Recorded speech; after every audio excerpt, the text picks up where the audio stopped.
And some of you have thought of suicide. Some of you are in the darkest of darkest valleys. And I was there once too. I was 8 years old, depressed. 9 years old, even darker. At 10 years old, I came to the edge. And I thought to myself, there is no hope. At age 10, tried to drown myself in 6 inches or 15 centimeters of water. In my home, I told my dad I just wanted to relax. But really, I wanted to end my life. I had enough.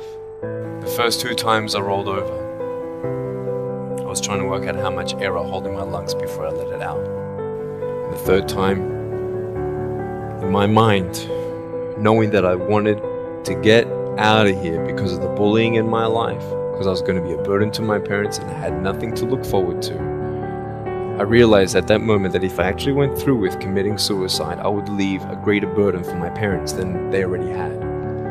So when I saw in my mind my mum and my dad and my brother crying at my grave if I went through with it, that one thought saved me. The power of encouragement. You can save a person's life. You may have arms and legs, but unless you know 3 things. Number 1, who are you and what your value is? Number 2, what is your purpose here in life? And number 3, what is your destiny when you're done here? If you don't know the answers of any of those 3 questions, you're more disabled than I. If I gave you $1 billion, would you be happy? If you gave me $1 billion, I'd be very happy. But then if my mum dies tonight, am I happy? No. But life is worth living when you find purpose.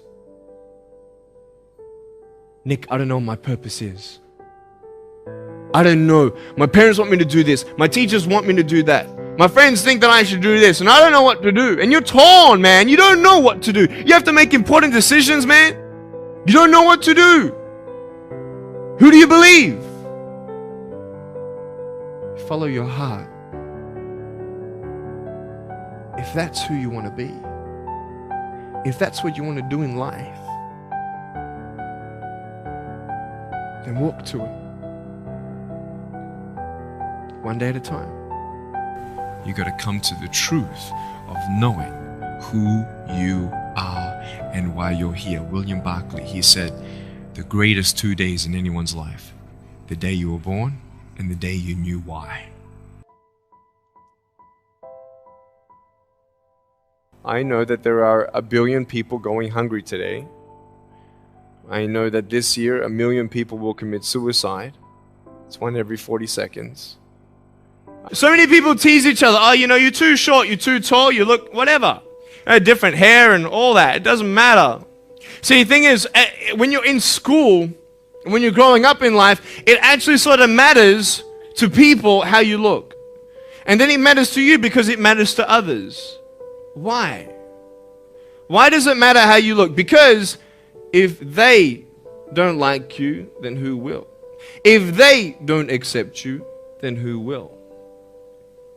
I know so many teenagers who look themselves in the mirror and wish that they had a different body. I want to ask you, what are you going to believe? Are you going to believe in yourself? Are you going to believe everybody else's judgment on you? Are you going to believe people when they say that you're a failure? No one really likes you. No one really cares about you. That's what this world is. I want to look like her. If I was taller, shorter, smarter, more popular, whatever you want. It's not enough. And the fear that we have is that we're going to be alone. That we're not good enough. And we have to change ourselves. And so many people put me down and say, Nick, you look too weird and no one's really your friend and you can't do this and you can't do that. And I couldn't change anything. It's not like just fixing my hair one day and everything's fine. It's not like, just whatever. I couldn't change my circumstance.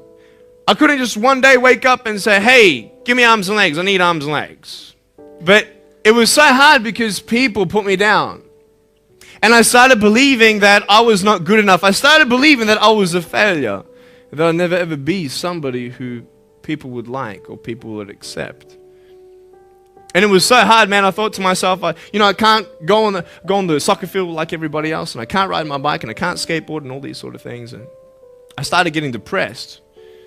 I thought, what kind of purpose do I have to live? I mean, are you just here to live to die? I mean, is there not a purpose for me? Is there not a purpose in life?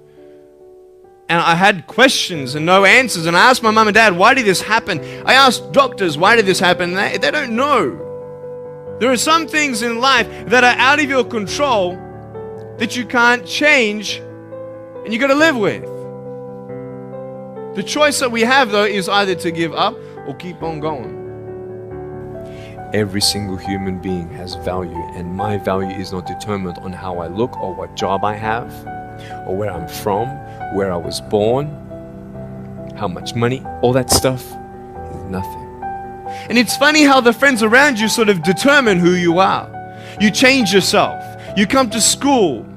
And everybody swore around me at high school, so I started swearing. Why? Because it's the cool thing to do. Everybody swears. So I don't want to be left out. And I want to be accepted, so I started swearing. You go to a party, everybody's drinking, so you drink. Why? Well, everybody else around me is doing a big deal. And you start losing yourself, and you start putting your security in temporary things. You start putting your happiness in things that won't last. You can get drunk all you like, but in the morning, you're going to be sober with a headache with the same problems. Nick, you're not good enough. Nick, just give up. Nick, you're never going to get a job. You won't get married. You can't even hold your wife's hand. What kind of a father are you going to be if you can't even pick up your kids when they're crying?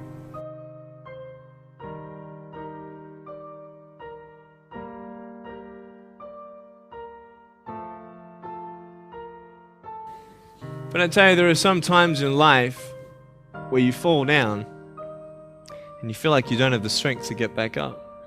Because I tell you, I'm down here, face down, and I have no arms, no legs. It should be impossible for me to get back up, but it's not. You see, I will try 100 times to get up, and if I fail 100 times, if I fail and I give up, do you think that I'm ever going to get up? No. But if I fail, I try again and again and again. For as long as I try, there's always that chance of getting up. Does that make sense? And it's not the end until you've given up. And just the fact that you're here should persuade you that you have another chance to get back up. That we have a choice, either to be angry for what we don't have or be thankful for what we do have. You have a choice every day you come to school to either tease somebody, gossip about somebody, or you can go up to them and encourage them. There's still hope. I'm not here today to tell you that I understand your pain. I don't know how it feels to be abused. I don't know how it feels to feel, quote, fat and you've got an eating disorder. I don't know how it feels to have a broken home. But I just want you to know that it's not the end. It matters how you're going to finish. Are you going to finish strong? Today, I still have no arms, no legs. But everything's changed. When I'm 24 years old, 5-6 years ago, I was in California. And I never met anybody else like me. When I was 10 years old, I wish I would have met somebody like me. Never did. Didn't get that miracle. But at 24, in California, I saw a little boy with no arms and no legs, 19 months old, just like me. I knew he was going to be bullied. I knew he was going to go through depression. I knew he would feel alone. I knew that he would get worried if he's ever going to have a girlfriend, and so on and so on. I got the father to bring him up on stage in front of 2,000 people. And everyone was crying. And it was a materialization of when you don't get a miracle, you can be a miracle for someone else. Dari semula telah kau tetapkan hidupku dalam tanganmu, dalam rencanamu Tuhan. Rencana indah telah kau siapkan bagi masa depanku yang penuh harapan. Semua baik, semua baik. Segala yang telah kau perbuat di dalam hidupku,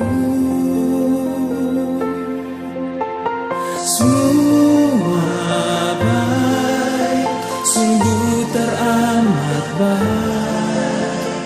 Kau jadikan hidupku berarti. Dari semula telah kau tetapkan hidupku dalam tangan-Mu, dalam rencana-Mu Tuhan. Rencana indah telah kau siapkan bagi masa depanku yang penuh harapan. Semua baik, semua baik. Segala yang telah kau perbuat di dalam hidupku, semua baik, sungguh teramat baik. Kau jadikan hidupku berarti. Semua baik, semua baik. Segala yang telah kau perbuat di dalam hidupku, semua baik, sungguh teramat baik. Kau jadikan hidupku berarti. Semua baik, semua baik. Segala yang telah kau perbuat di dalam hidupku, semua baik, sungguh teramat baik. Kau jadikan hidupku berarti.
Sebab segala sesuatu yang ditulis dahulu telah ditulis untuk menjadi pelajaran bagi kita, supaya kita teguh berpegang pada pengharapan oleh keturunan dan penghiburan dari kitab suci. 请大家站立，我们一起来唱第一首诗歌《耶稣基督教 Jemaat diundang berdiri, mari kita memuji Tuhan dengan pujian hormat bagi Allah.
Jemaat dipersilakan untuk kembali, mari kita bersama dalam doa.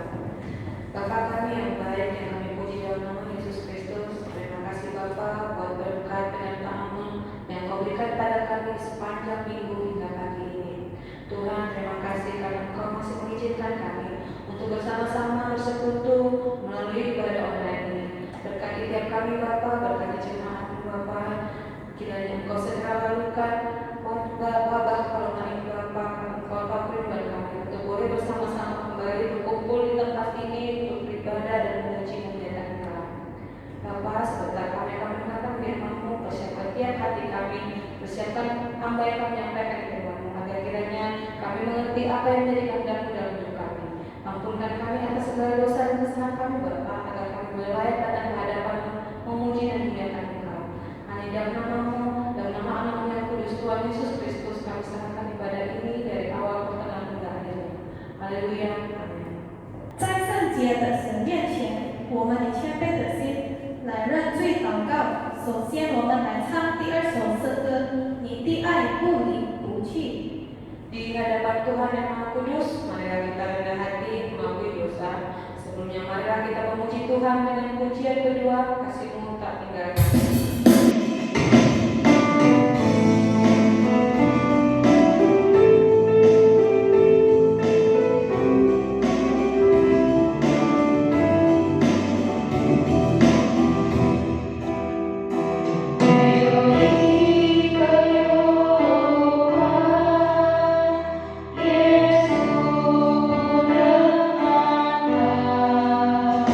May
现在弟兄姐妹，我们现在要认罪祷告。我们有认罪祷告之前，我们来读一段经文，在《使徒行传》第2章38节。Apabila kita kasih di dalam Tuhan, kita akan mengakui dosa kita masing-masing. Sebelumnya mari kita baca satu firman Tuhan di Kisah Para Rasul pasal 2 ayat 38。我们一起来念。彼得说：“你们个人要悔改，奉耶稣基督的名受洗。”叫你们的罪得赦，就必领受所赐的圣灵。Jawab Petrus kepada mereka, bertobatlah dan hendaklah kamu masing-masing memberi dirimu dibaptis dalam nama Yesus Kristus untuk pengampunan dosamu. Maka kamu akan menerima karunia Roh Kudus. Mohon diberkati. 这边的上帝，我们再次来到主面前。谢谢你的看顾保守带领我们，让我们今天早上再次能够来敬拜你。无论我们没办法齐在一起，可是我们还能够在家、在各地方来敬拜你，我们要献上感恩。主啊，首先我们以谦卑的心，我们以破碎的心，我们要承认主，我们是罪人，我们承认我们是微不足道的受造者。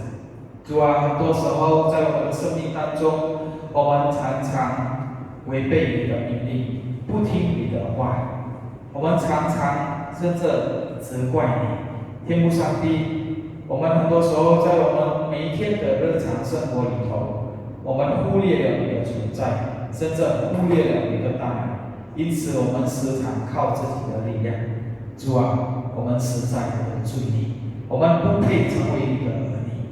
主啊，求主赦免我们，求主借助你的宝血，借助你牺牲的爱，再一次赦免我们一切的过犯。主啊，求你拯救我们，也教导我们怎么样能够守你的律法，守你的道理。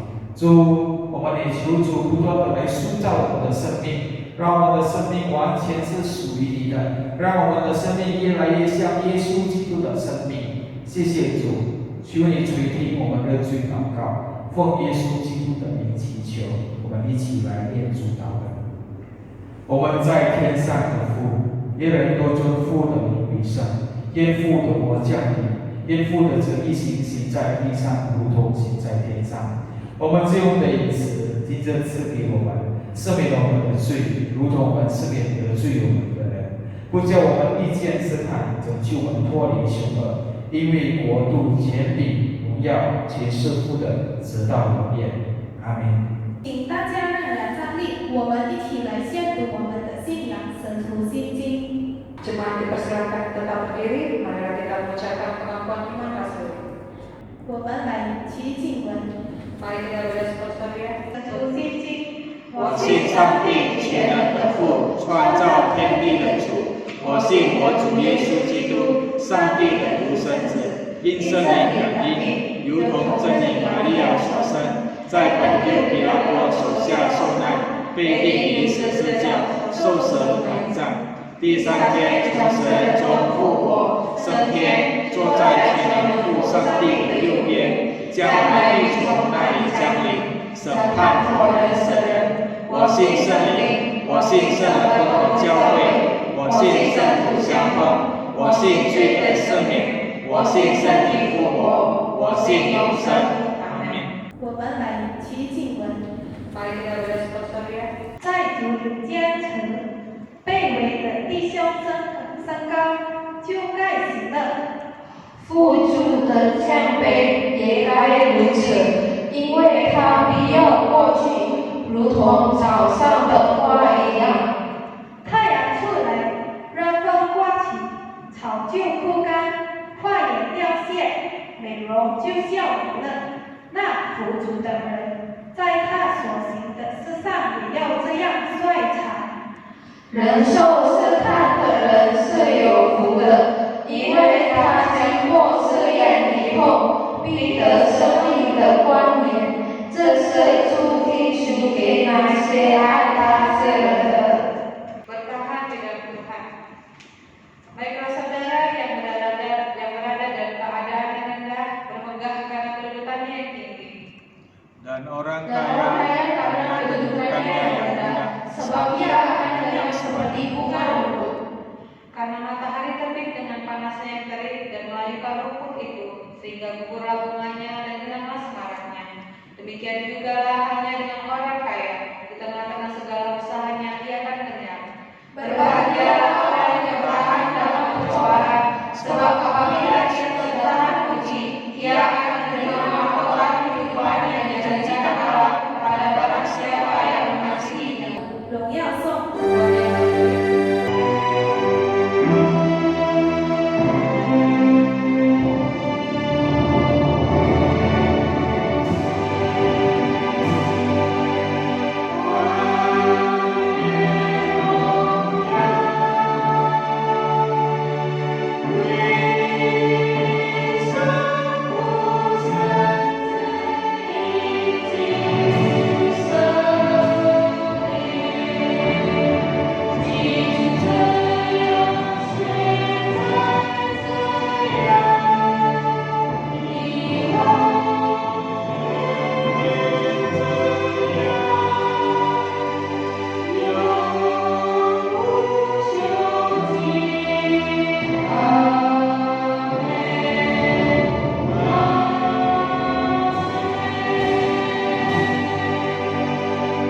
接下来我们请为李史伊斯老师来献诗。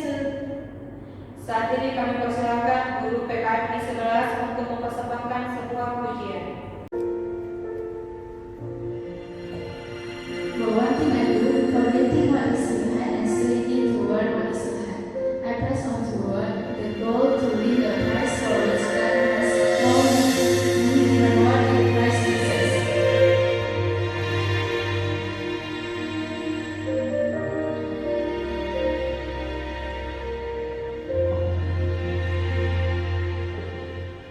When I'm in the raging storm, you're always there for me. When I'm in the valley, your grace flows like a stream. Pain may cause my heart to faint, but your love never fails. In the dawn of your love, I receive your strength. When I'm in the raging storm, you're always there for me. When I'm in the valley, your grace flows like a stream. Pain may cause my heart to faint, but your love never fails. In the dawn of your love, I receive your strength. I love you with all my heart, my soul, and my strength. Lord, I glorify your name with faith that never strays. I love you with all my heart, my soul, and my strength. In this journey filled with grace, I won't give up the race. For our life and momentary troubles are achieving for us an eternal glory that far outweighs them all. So we fix our eyes not on what we see, but on what is unseen. See what we see is temporary, but what is unseen is eternal.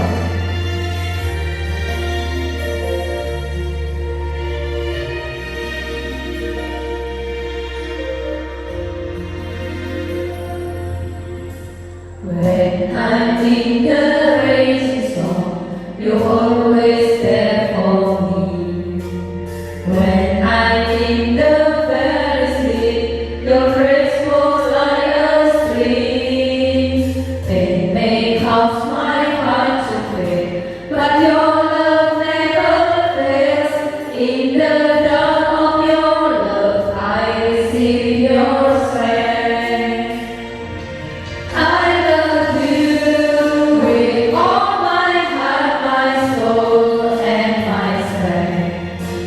Lord, I glorify your name with faith that never strays. I love you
firman Tuhan, mari kita bersatu di dalam doa.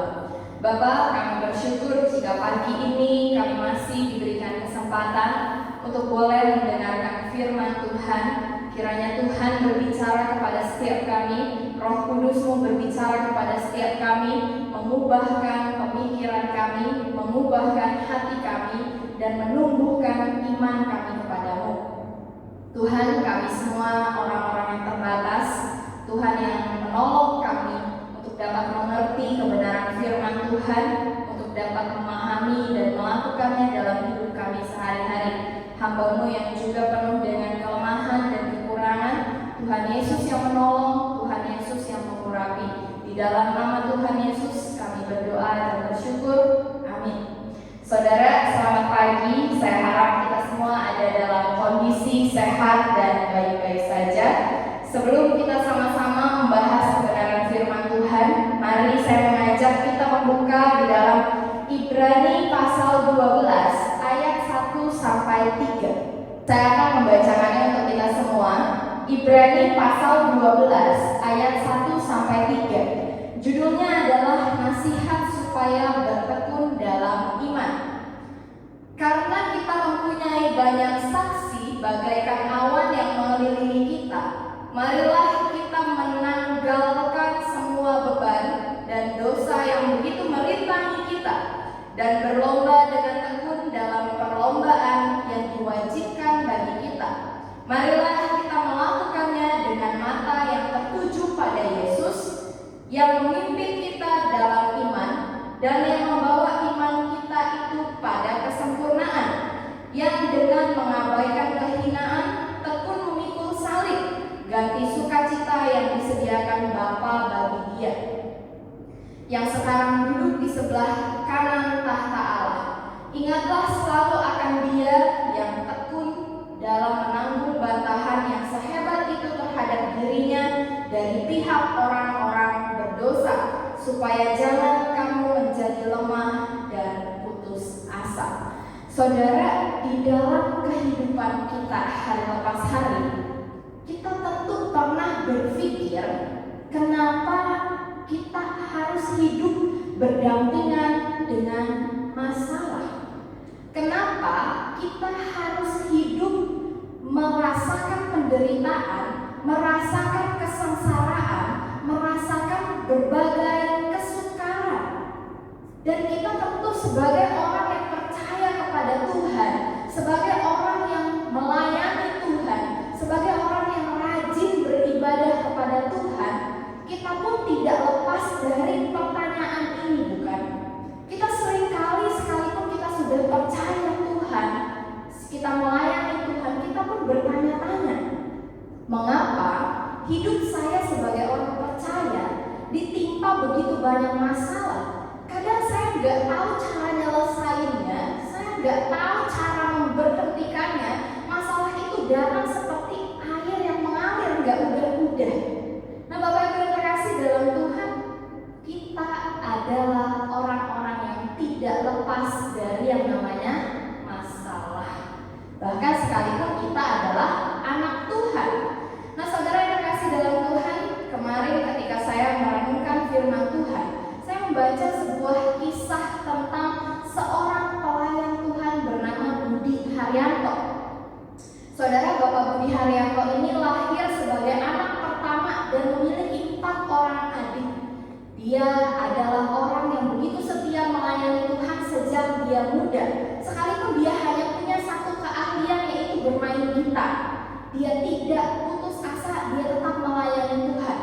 Dia waktu itu melayani Tuhan mulai dari komsel, persekutuan doa, di dalam setiap kegiatan gereja yang membutuhkan dia untuk bermain gitar, dia pergi untuk melayani. Nah, saudara yang terkasih dalam Tuhan, ketika dia melayani Tuhan dengan setia, dia itu tidak punya kendaraan, Bapak Ibu.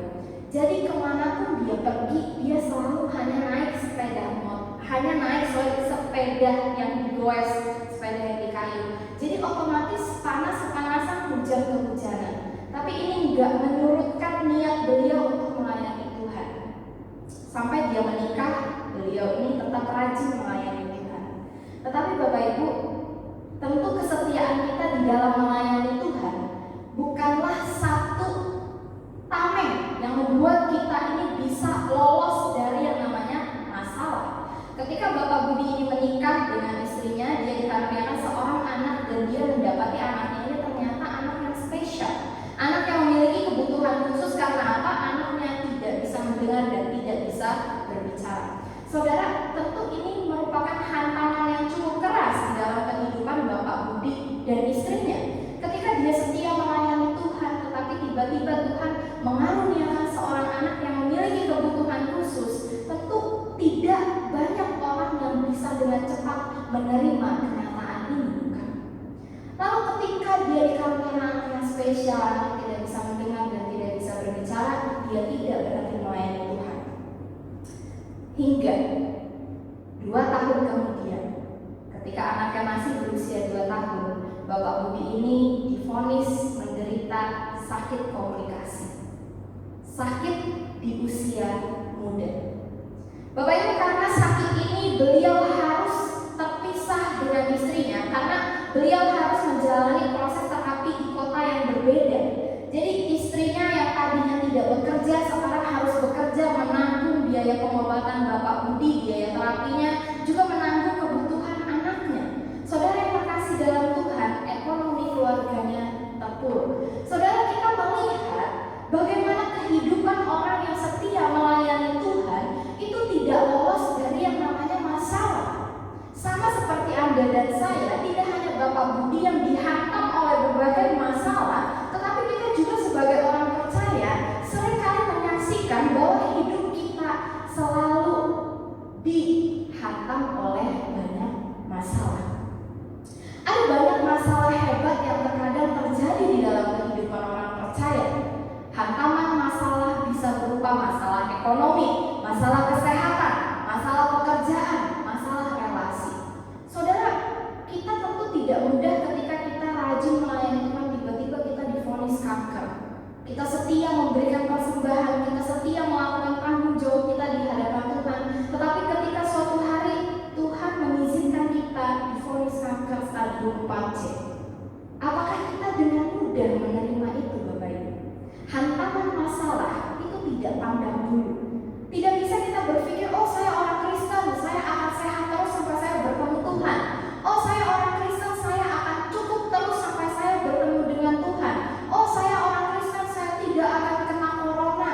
Saudara, kita menyaksikan di tengah pandemi ini, bencana ini tidak pilih-pilih orang. Mau Anda Kristen, Anda setia melayani, bahkan Anda pendeta sekalipun, kita tidak bisa lolos dari yang namanya bencana. Ini bukti bahwa setiap orang tanpa melihat status sosialnya bisa kena masalah. Nah, jadi kalau kita sadar diri kita tidak bisa lolos dari yang namanya masalah, lalu kita harus belajar bagaimana orang Kristen bersikap menghadapi masalah, ujian, kesengsaraan, penderitaan. Gimana orang Kristen menghadapi hal-hal demikian? Hari ini kita akan belajar dari kitab Ibrani tentang bagaimana kita sebagai orang Kristen harus menghadapi masalah. Sikap kita harus bagaimana? Sikap kita harus seperti apa? Saudara, hal pertama yang saya ingin kita belajar adalah kita harus sama-sama tahu bahwa ujian kita akan menjadi kesaksian kita. Saudara, kitab Ibrani itu adalah kitab yang ditulis dalam bentuk surat. Kalau dalam bentuk surat tentu ada penulisnya. Penulisnya adalah Paulus. Ini adalah surat dari Paulus untuk siapa? Kalau surat tentu ada ditujukan kepada siapa, mau dikirim kepada siapa. Surat ini ditujukan kepada orang Kristen Yahudi. Nah, saudara yang terkasih dalam Tuhan, pada zaman itu ada 2 golongan orang Kristen. Satu orang Kristen Yahudi dan satu orang yang Yahudi aja. Ada 2 agama ya, satu Kristen Yahudi, satu agama Yahudi. Nah, yang perlu sama-sama kita tahu adalah agama Yahudi itu agama yang dekat dengan pemerintahan. Jadi agama Yahudi ini aman. Agama Yahudi ini tidak berada di bawah ancaman penganiayaan. Tetapi agama Kristen itu dianggap agama yang sesat. Sehingga orang Yahudi yang menjadi Kristen itu ada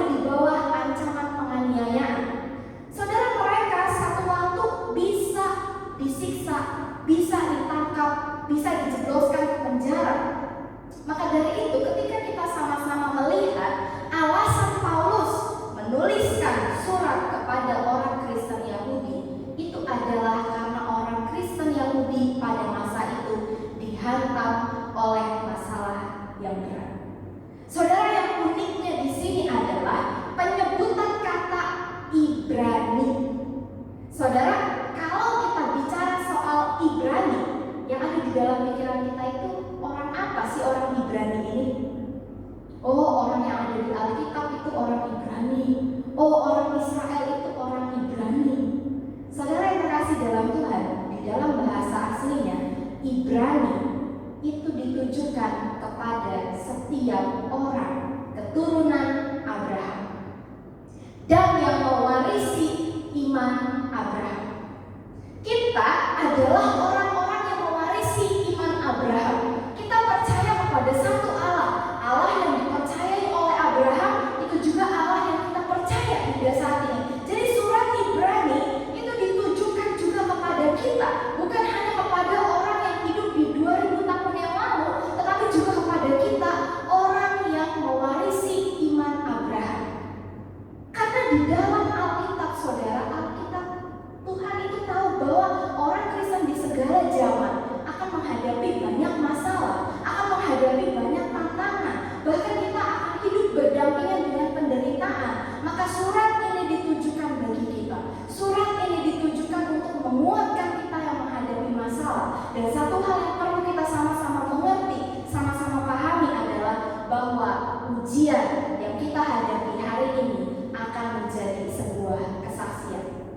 Saudara yang terkasih dalam Tuhan, Paulus di dalam penulisannya, di dalam Ibrani 12 ayat 1 dia menuliskan kita mempunyai banyak saksi bagaikan awan yang mengelilingi kita. Saudara, ini maksudnya apa? Saksi apa? Siapa yang menyaksikan kehidupan kita? Kita tahu Tuhan yang menyaksikan kehidupan kita. Tetapi di sini Paulus menuliskan kita mempunyai banyak saksi bagaikan awan yang mengelilingi kita. Maksudnya banyak saksi itu apa, Bapak Ibu? Kita memiliki banyak pengalaman, memiliki banyak kesaksian, memiliki banyak pengetahuan tentang cerita bagaimana orang Kristen ketika dihantam masalah tetapi mereka tidak hancur karena masalah. Saudara lihat di dalam Ibrani pasal 11, di situ dituliskan dengan judul saksi iman. Ada begitu banyak tokoh yang dituliskan oleh Paulus. Ada Abraham, Nuh, Rahab, Habel, Henok, Daud, Musa, Yusuf. Bahkan tidak berhenti dari tokoh-tokoh perjanjian lama, tidak hanya sampai situ Paulus menuliskan. Paulus juga menuliskan ada orang-orang yang diejek, orang-orang yang didera, orang-orang yang dibelenggu, dipenjara, digergaji bahkan, Bapak Ibu. Lalu dibunuh dengan pedang, menderita kekurangan, menderita kesesakan, mengalami siksaan.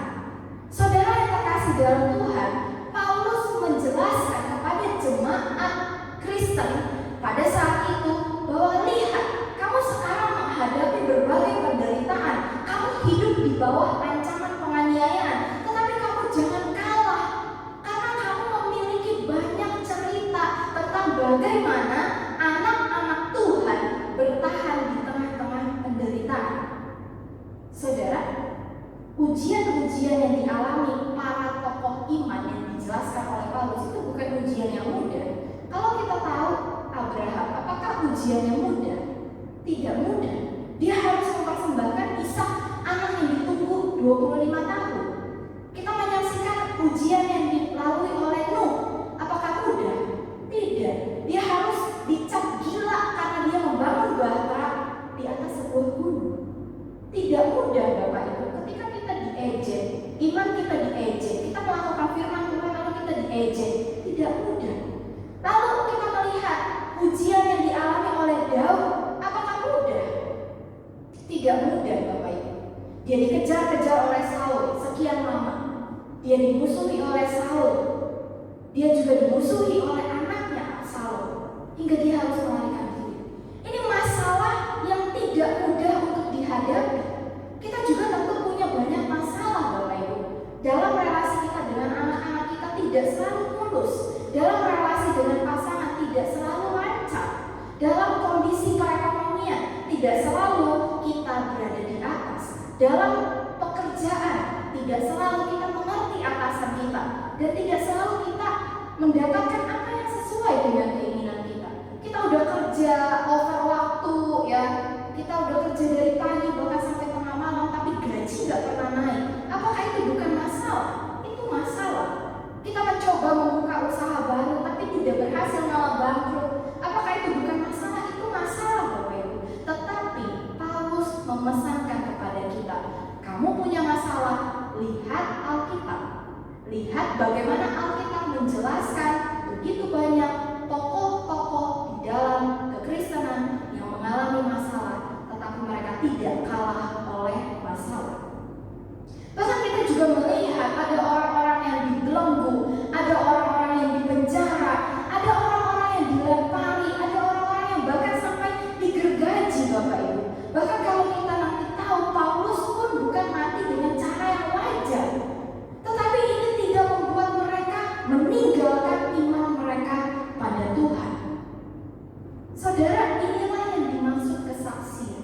Ketika kita tahu hidup kita banyak masalah di sini, tapi kita melihat bagaimana Abraham bertekun di dalam cobaan-cobaan hidup yang terjadi, bagaimana Ayub melalui berbagai ujian iman dan dia bertahan, maka kita pun yang mewarisi iman yang sama, kita akan bisa bertahan.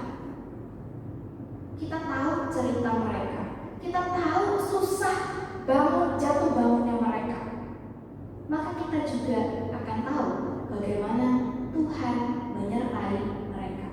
Tuhan yang menyertai para tokoh iman ini juga akan menyertai Anda dan saya. Saudara, mari kita melihat sebuah video. Wanginya udah mulai enak nih. Kita masukin lagi sosis. Gua akan mengeluarkan stopwatch. Kemudian kita ukur lagi suhunya. 150. Oke, berarti makin panas dan memang baunya juga udah mulai harum nih. Makin enak, makin gurih dan makin asoy dan aduhai. Kita masukin bumbu terakhir. Asus Zenfone Max Pro M1. Bentar nih gue pakein stopwatch. Oke, langsung aja gue nyalain stopwatchnya dan kita masukkan Asus Zenfone Max Pro M1. Bumbu terakhir.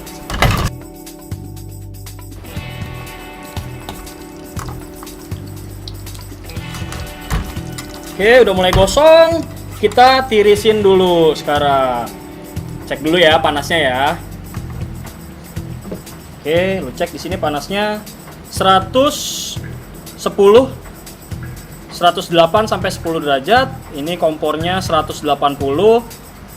Oke. Sekarang kita siapkan piringnya.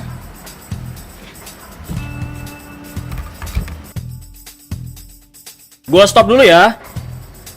Tadi kurang lebih sekitar 20 sampai 28 detik gue masukin Asus Zenfone Max Pro M1 ini ke dalam penggorengan yang isinya minyak. Guys, setelah tadi oseng-oseng Taiwannya jadi, gue rada panik sedikit karena suhu handphone ini panas banget. Nyampe 110-an derajat Celcius dan suhu kompor sama teflonnya sampai 180 derajat Celcius. Gue agak ngeri meledak dan setelah kita nyalain nih handphone ternyata mati, bener-bener mati, nggak bisa kita nyalain.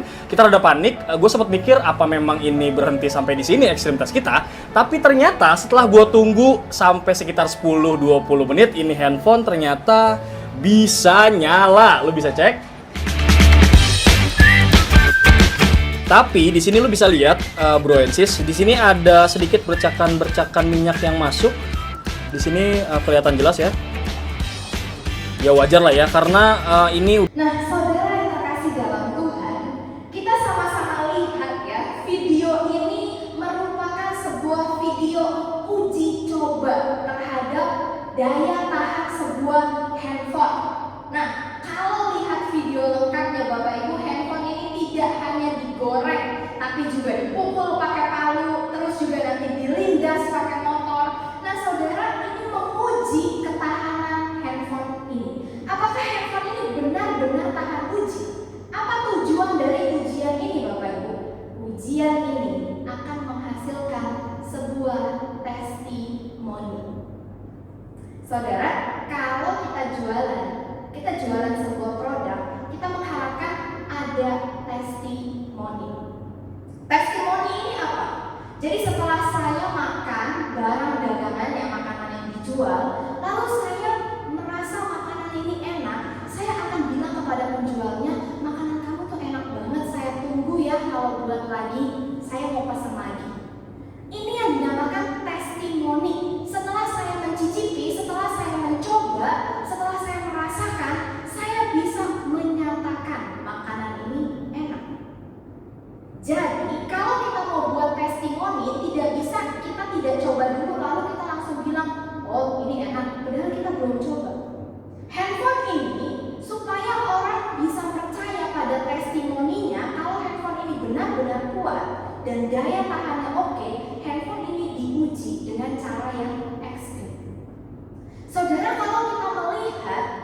bagaimana perjalanan iman kita? Saudara, bukankah ujian-ujian yang kita hadapi, masalah-masalah yang kita hadapi, itu juga akan menghasilkan sebuah testimoni. Testimoni tentang siapa? Tentang bagaimana Tuhan bekerja menolong Anda dan saya. Tentang bagaimana Tuhan menghiburkan saya. Ketika saya melewati berbagai masalah, Tuhan menolong saya. Terkadang ujian yang dilakukan ini bukan ujian-ujian yang biasa, tetapi ujian-ujian yang luar biasa, Bapak Ibu. Ujian yang terkadang Tuhan izinkan terjadi di dalam kehidupan orang percaya, bukan hanya ujian-ujian yang kecil, tetapi terkadang ujian-ujian yang besar yang terkadang membuat kita sebagai orang percaya merasa Tuhan ini terlalu besar untuk saya. Tetapi Bapak Ibu terkasih dalam Tuhan, ketika kita berhasil melewati ujian ini, maka kita akan menyaksikan, iya ya, Tuhan telah menolong saya melewati ujian ini. Inilah yang diingatkan Paulus yang pertama, bahwa ujian atau masalah yang kita hadapi hari ini akan menjadi kesaksian yang indah bagi orang-orang di sekitar kita. Lalu hal kedua yang diajarkan oleh Paulus di dalam perikop ini adalah kita harus berlomba dengan tekun. Nah, saudara yang terkasih dalam Tuhan, mari kita sama-sama melihat bahwa di sini Paulus menuliskan, marilah kita menanggalkan semua beban dan dosa yang begitu melimpahi kita dan berlomba dengan tekun dalam perlombaan yang diwajibkan oleh kita. Saudara, kehidupan orang Kristen Yahudi pada masa itu mengalami beban berat. Mereka hidup di bawah ancaman penganiayaan yang suatu waktu bisa menimpa mereka. Bahkan aniaya itu bukan dalam bentuk yang ringan, tetapi aniaya itu dalam bentuk yang sadis dan terkadang dipertontonkan kepada seluruh orang. Supaya apa? Supaya seluruh orang tidak ada lagi yang menjadi orang Kristen. Saudara bisa lihat lukisan ini adalah sebuah lukisan yang menggambarkan bagaimana penyiksaan terhadap orang-orang Kristen pada zaman itu. Mereka dipertontonkan, dipertaruhkan dengan singa dan dijadikan bahan tontonan. Lalu kalau kita melihat juga banyak orang Kristen yang dijadikan sebagai obor di taman kaisar. Saudara, ini bukan sebuah ujian atau penganiayaan yang ringan. Ini penganiayaan yang begitu luar biasa, menakutkan dan mengerikan. Kalau kita tahu gitu ya, saudara, kalau misalnya suatu hari kita tahu, wah ini orang-orang Kristen akan disiksa, orang-orang Kristen akan dianiaya, sadis loh caranya. Apakah kita masih mau tetap setia? Apalagi kalau kita sudah menyaksikan, si A udah ditangkap loh, si A udah dianiaya loh, kemarin dia digini-giniin.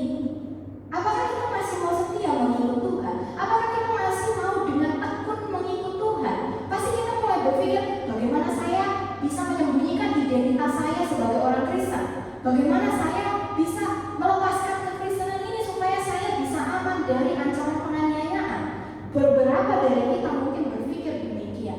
Tetapi Bapak Ibu yang terkasih dalam Tuhan, Paulus pada saat itu, dia bukan tidak tahu ancaman yang mengintai orang Kristen. Dia tahu, tetapi dia berpesan, bertahan, berlombalah dengan tekun.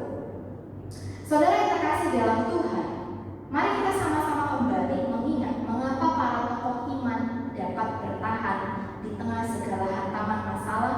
Kenapa mereka bisa tidak meninggalkan Tuhan? Kenapa mereka bisa dengan sabar menantikan Tuhan? Jika kita sama-sama mengingat Bapak Ibu, di dalam Matius 11 ayat 28, di tengah beban berat yang kita alami, Yesus pernah mengundang setiap orang yang percaya kepadanya untuk mengalami kelegaan.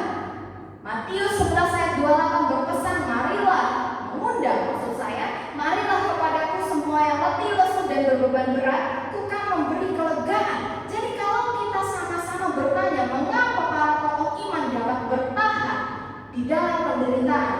Yusuf, Abraham dapat bertahan di dalam penderitaan. Dia menantikan dengan sabar. Lalu Yusuf di tengah banyaknya kedukaan dan kesedihan yang dia alami, dia tetap bertahan. Bahkan di dalam akhir hidup dari bapaknya Yakub, Yusuf itu bilang, segala yang kamu lakukan ada dalam dan Tuhan merancangkan yang baik. Saudara yang terkasih dalam Tuhan, satu-satunya jawaban kenapa para tokoh iman dapat bertahan adalah karena mereka percaya dan berpegang teguh pada janji Tuhan. Saudara, satu-satunya alasan Anda dan saya hari ini masih bertahan di dalam iman adalah karena kita percaya dan kita berpegang teguh pada janji Tuhan. Kita tahu sekalipun kita menderita di dunia ini, ada pengharapan. Ketika kita bertemu dengan Tuhan, tidak akan ada lagi penderitaan.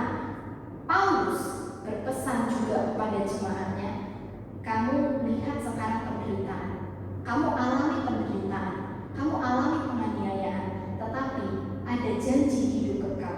Itulah pengharapan orang percaya. Menderita di dunia, kelaparan di dunia, miskin di dunia ini, tetapi kita punya pengharapan bahwa nanti ketika kita bertemu dengan Tuhan, semua penderitaan akan berhenti. Itulah yang membuat Anda dan saya hingga hari ini tetap bertahan di dalam Kristus. Saudara yang terkasih dalam Tuhan, ketika kita bertahan di dalam iman, itu bukan karena kita itu hebat. Oh, karena saya berusaha sedemikian rupa. Oh, ini semua karena saya rajin beribadah. Ini semua karena saya. Saudara, ketika kita mampu bertahan, Paulus menegaskan itu bukan karena Anda dan saya hebat, tetapi karena Tuhan yang menganugerahkan iman kepada setiap kita. Saudara, iman ini sesuatu yang unik. Tidak semua orang bisa beriman ketika mendengar Yesus telah mati buat dia. Ada orang yang sudah sekian lama mendengar Yesus berkorban buat dia. Saya seringkali ya kalau mengajar sama anak-anak itu, saya bilang gini, iman itu anugerah. Karena apa? Ketika kamu mendengar tentang Yesus, satu kelas misalnya ada 40 orang, mereka mendengar semua tentang bagaimana Yesus berkorban bagi mereka. Tetapi tidak semua orang bisa percaya. Dalam satu kelas tersebut, berapa orang yang mau percaya pada Yesus? Ketika mereka mendengar berita tentang anak Allah yang turun ke dalam dunia, berapa orang yang mau percaya? Tidak semua, Bapak Ibu. Maka iman itu anugerah. Dan jika kita sampai hari ini masih bisa bertahan di dalam iman, di tengah banyaknya kesulitan yang menerpa hidup kita, itu adalah anugerah yang harus kita syukuri. Jadi Bapak Ibu yang terkasih dalam Tuhan, yang pertama tadi Paulus berpesan kepada jemaat yang mengalami penderitaan, ujianmu akan menjadi kesaksian. Lalu yang kedua, kita harus berlomba dengan teguh. Jangan menyerah, jangan menjadi lemah hanya karena masalah. Lalu yang ketiga, Paulus mengajarkan tetaplah pandang pada Yesus. Saudara, Paulus menuliskan, ingatlah selalu akan Yesus yang tekun menanggung bantahan yang sehebat itu terhadap dirinya dari pihak orang-orang berdosa, supaya jangan kamu menjadi lemah dan putus asa. Saudara, kita bisa lemah, kita bisa jadi putus asa dalam masalah ketika kita merasa bahwa masalah yang kita hadapi adalah yang paling besar. Di antara semua orang di dunia ini, masalah saya yang paling besar dan tidak ada jalan keluarnya. Di antara semua orang yang ada di lingkungan saya, cuma saya yang paling menderita.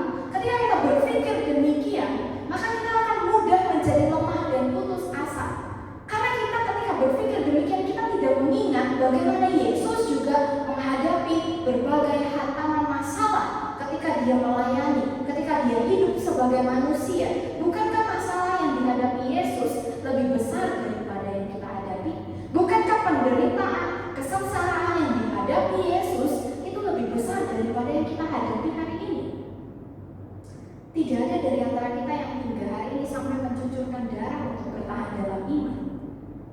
Saudara, Yesus demi kita harus mencucurkan darah. Demi Anda dan saya. Kita demi Yesus. Apakah kita sudah sampai mencucurkan darah? Belum. Jadi saudara yang terkasih dalam Tuhan, jika Paulus juga pernah menuliskan dalam Korintus, pencobaan-pencobaan yang kamu alami adalah pencobaan biasa yang tidak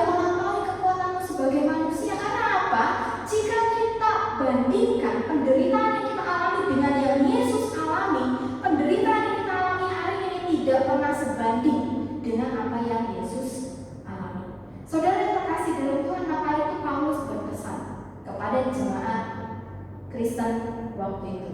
Kamu menderita, ingat selalu pada Yesus. Dia telah lebih dulu mengalami penderitaan yang luar biasa untuk kamu. Hidup kita hari ini menderita, kita susah, kita banyak masalah, kita banyak pikiran, kita banyak kesedihan. Ingat bagaimana Yesus telah mengalami semua itu untuk Anda dan saya. Saudara, jangan kita berpikir, Yesus nggak pernah sedih, Yesus nggak pernah ngerti apa yang saya rasakan. Saudara, Yesus mengerti kesedihan manusia karena dia pun pernah sedih. Yesus mengerti kemarahan manusia karena dia pun pernah marah. Yesus mengerti ketakutan manusia karena dia pun pernah merasa gentar. Saudara yang terkasih dalam Tuhan, Yesus mengerti, dan Yesuslah juga yang memberikan undangan kepada kita yang berbeban berat.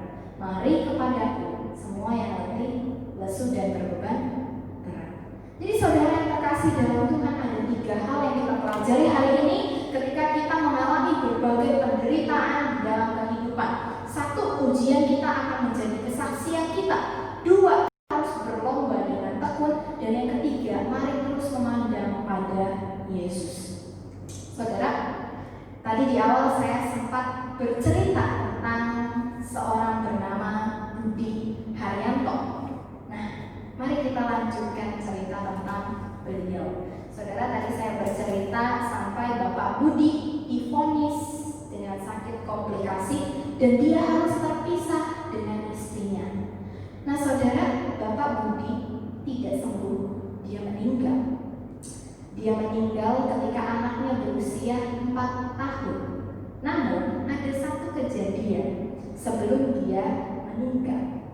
Sebelum dia meninggal, 2 minggu sebelum beliau meninggal, istri dan anaknya datang ke tempat beliau menjalankan pengobatan. Nah, beliau hari itu ketika dikunjungi sudah ada dalam kondisi yang begitu lemah, tetapi dia masih bisa berjalan dengan pelan-pelan, dengan kondisi tubuh yang hanya seperti tulang berbalut kulit. Beliau masih bisa berjalan menggunakan alat bantu, pelan-pelan beliau berjalan menemui istri dan anaknya 2 minggu sebelum beliau meninggal. Nah, di suatu malam Bapak Ibu, istrinya ini tidak bisa tidur.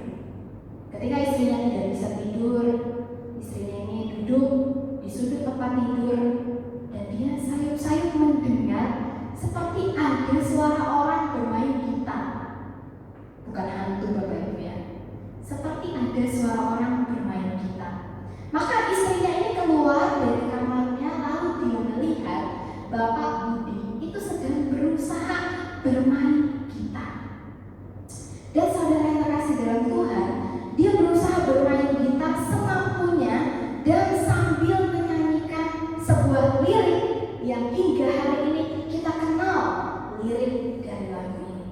Liriknya itu berbunyi demikian: semua baik, apa yang telah kau perbuat di dalam hidupku, semua baik, sungguh teramat baik. Saudara tahu ini lagu apa? Lagu Semua Baik. Bapak Budi adalah penulis dari lagu Semua Baik. Sekalipun beliau hanya menuliskan bagian refnya, tetapi kita sama-sama belajar, menyaksikan, melihat bagaimana orang percaya kepada Tuhan itu tidak hancur, tidak meninggalkan Tuhan, tidak menyerah kepada Tuhan ketika dia ditimpa berbagai masalah. Bahkan di tengah berbagai kenyataan pahit yang harus dia alami, Bapak Budi masih bisa menyatakan semua baik. Apa yang telah kau perbuat? Kaunya itu siapa? Tuhan. Apa yang telah Tuhan izinkan terjadi dalam hidup saya, sekalipun saya harus sakit, saya harus menderita, semua baik. Bahkan ditegaskan, sungguh teramat baik. Saudara yang terkasih dalam Tuhan, lagu ini mungkin juga pernah menguatkan kita. Lagu ini mungkin pernah juga kita ingat ketika kita menghadapi masalah. Tetapi jangan hanya sebatas ingat lagunya, tetapi ingatlah pada Tuhan yang memampukan Bapak Budi Haryanto untuk melewati ujian hidup. Ingatlah pada Kristus yang juga akan memampukan Anda dan saya untuk melewati ujian hidup. Alasan satu-satunya orang Kristen untuk never give up, untuk tidak menyerah dalam hidup ini adalah karena Kristus. Bukan yang lain, bukan karena saya kuat, bukan karena saya mampu secara ekonomi maka saya tidak menyerah, tetapi karena Kristus memampukan kita. Mari kita sama-sama berdoa. Bapak, terima kasih jika hari ini kami boleh sama-sama mendengarkan firman Tuhan. Di tengah segala masalah hidup yang kami alami ya Bapak, kami tahu Engkau selalu beserta dengan kami. Engkau akan menghiburkan dan memberikan kelegaan bagi kami ya Bapak. Tuhan, Engkau yang menolong setiap umat-Mu, dimanapun mereka berada di dalam segala masalah hidup yang mereka alami. Tuhan yang menyertai, memberikan penghiburan, memberikan kelegaan bagi mereka ya Bapak. Bagi mereka yang hingga hari ini belum mendapatkan jalan keluar di tengah-tengah masalah hidup yang mereka alami, Tuhan Engkau yang menolong. Biarlah Roh Kudus-Mu menguatkan selalu dan menghiburkan sehingga mereka boleh terus bertahan di dalam perlombaan iman ini ya Bapak. Kami rindu untuk terus memandang kepada Yesus. Kami rindu untuk terus-menerus mengingat bagaimana Yesus telah berkorban bagi kami, dan biarlah Yesus yang menjadi satu-satunya sumber kekuatan di dalam hidup kami. Kami yakin dan percaya Tuhan akan menolong kami dan Tuhan akan memberikan kami pengharapan yang baru. Terima kasih ya Bapak. Inilah kami yang jauh dari kata sempurna. Kiranya Tuhan yang menolong dan menyempurnakan kami. Di dalam nama Tuhan Yesus kami berdoa. Amin. 我们一起来唱第三首诗歌，我永不忘记你，来回应上帝的话，里面所奉献。 Marilah kita memuji Tuhan dengan pujian Kau tak terlupakan, untuk meresponi firman Tuhan pada pagi hari ini sambil mengumpulkan persembahan.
Kita akan mengakhiri ibadah pagi hari ini, maka kita kembali memuji Tuhan dengan pujian batu zaman yang teguh.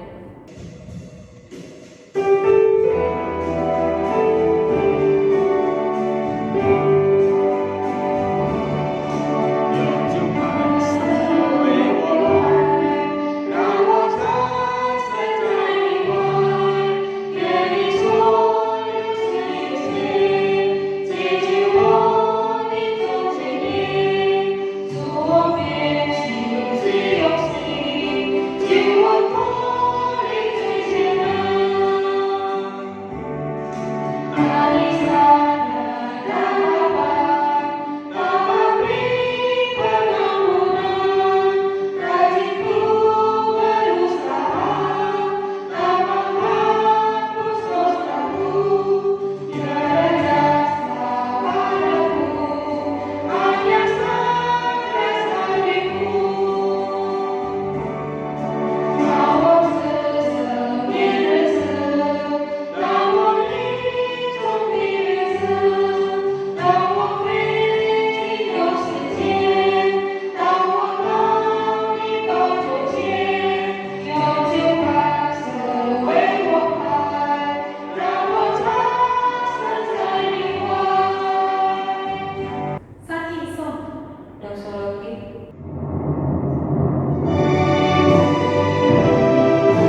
上帝的慈爱与怜悯、圣灵的感动与充满，常与大家同在，从今直到永永远远。Kiranya bukan daripada Tuhan Yesus Kristus, kasih sayang dari Allah Bapa di surga, serta persekutuan dengan Roh Kudus yang selalu menyertai, melindungi dan memberkati saudara-saudari sekalian, mulai hari ini, besok sampai selama-lamanya. Amin.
Puji Tuhan pada pagi hari ini kita bisa kembali bersama-sama ibadah walaupun di rumah kita masing-masing berhubung karena COVID-19 ini.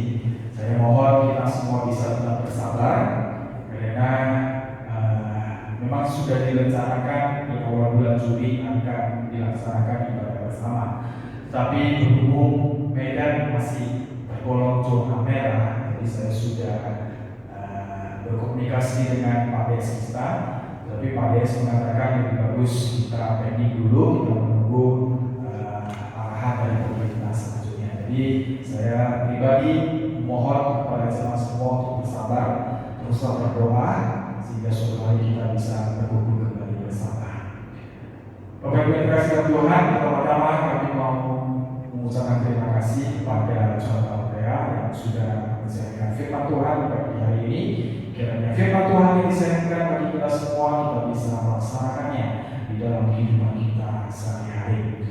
Kemudian kami terus mengajak kepada kita semua untuk mengikuti persekutuan doa setiap hari Selasa malam jam 7.30 melalui situs YouTube. Kiranya kita bisa tetap mengambil waktu di dalam kesibukan kita.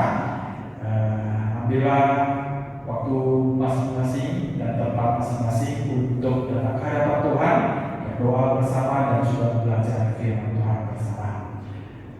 Bagi jemaat yang ingin memberikan persembahan dapat mentransfernya ke Bank BCA nomor rekening 84300455556 atas nama Mariana atau melalui OVO dengan nomor 0,13310 sama Wiranto. Dengan memberikan kode ya Bapak Ibu sekalian, karena melalui kode kita mengerti persembahan ini mau ditujukan kemana.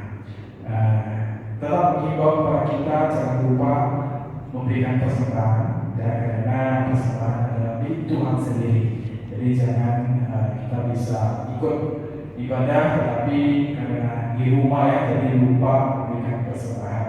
Atau persembahannya juga bisa dikumpul dalam masa-masa pandemi ini. Nanti kalau pada saat kita bisa ibadah bersama, baru persembahan dikumpulkan kalau simpan di rumah bisa diberikan ke gereja.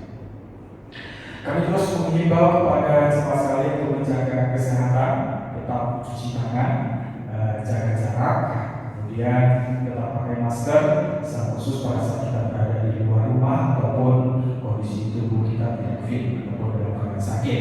Kemudian kami terus menganjurkan kita makan makanan bergizi, berprotein, dan juga ambil waktu dalam seminggu untuk berolahraga untuk menjaga stamina tubuh kita. Demikian ibadah kita pada pagi hari ini. Kiranya Tuhan terus memberkati kita. Sampai jumpa.